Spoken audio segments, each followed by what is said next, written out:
Happy Halloween! Welcome to my little corner. Today I have 3 ghost stories from my childhood. You can believe them, you can be skeptical, but I promise with every bone and nerve in my body, these stories are real. So get cozy, grab a snack and a drink, and enjoy.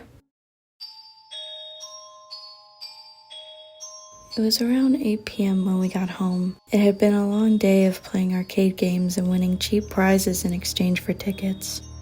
I was taking my prizes to my room and was ready to settle in for the night when something felt off in the room.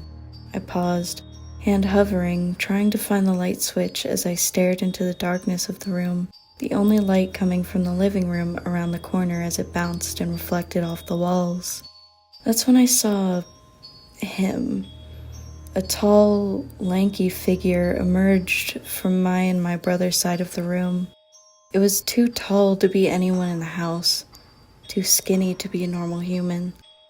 It was pitch black, striking against the soft shadows of the edges of the room. It walked slowly from one side to the other, vanishing as it touched my sister's crib.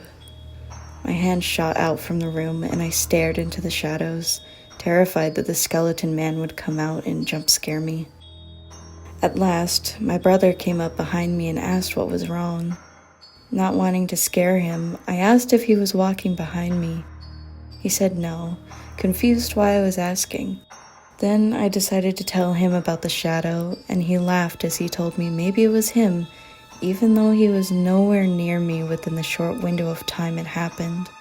He tried to cheer me up as he flicked on the light to get me to join him in the room, now with the safety and comfort of the light. We were on a family trip to Tennessee when this happened. It was late after dinner. Me, my brother, and our grandpa were out on the deck behind the cabin, telling scary stories trying to scare each other.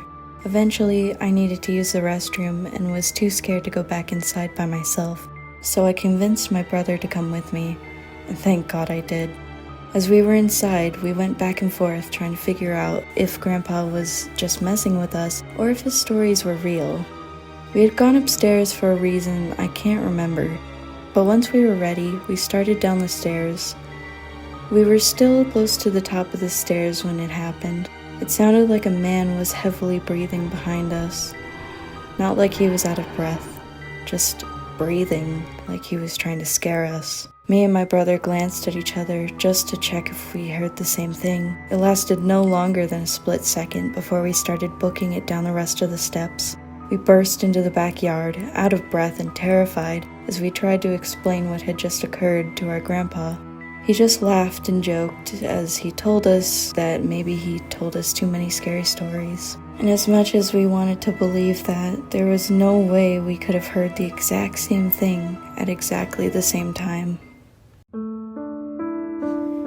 Me and my brother were still sharing a room at this point. However, he was away at the time of this story. I had finally managed to fall asleep, not being used to being completely alone. I know I was in a deep and very peaceful sleep, so the sound of a clack against the back wall behind my head was more than enough to wake me up as if I had never fallen asleep at all. My hand reached behind me, feeling behind my pillow until it landed on a small blue plastic ball we had for no reason that I can explain at this time.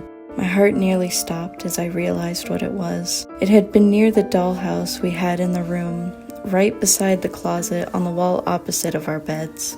I know it was there when I went to sleep. I always saw it when I went in and out of the room. So for it to be thrown across the room, especially when I was completely alone, that sent me into a panic.